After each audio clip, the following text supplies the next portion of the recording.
fazer uma matéria bacana, seria interessante entender como está o tenista naquele momento, como ele vem jogando, como é já o retrospecto de jogo dele, às vezes contra aquele jogador que ele já jogou, como normalmente ele faz essas partidas. Se ele, por exemplo, é um jogador que normalmente busca-se o ataque, busca-se o winners, busca as bolas vencedoras, jogar na rede, ver se ele continua mantendo essa estratégia de jogo, ou se ele mudou o estilo de jogo para aquele determinado jogador.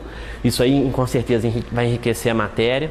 Então buscar saber como aquele jogador joga, como ele joga contra o adversário, porque normalmente quase sempre os jogadores já jogaram pelo menos alguma vez um contra o outro.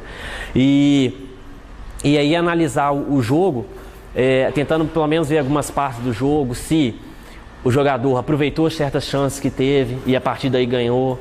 Por exemplo, tivemos agora a final do Grand Slam do US Open, né? O Roger Federer contra o Novak Djokovic.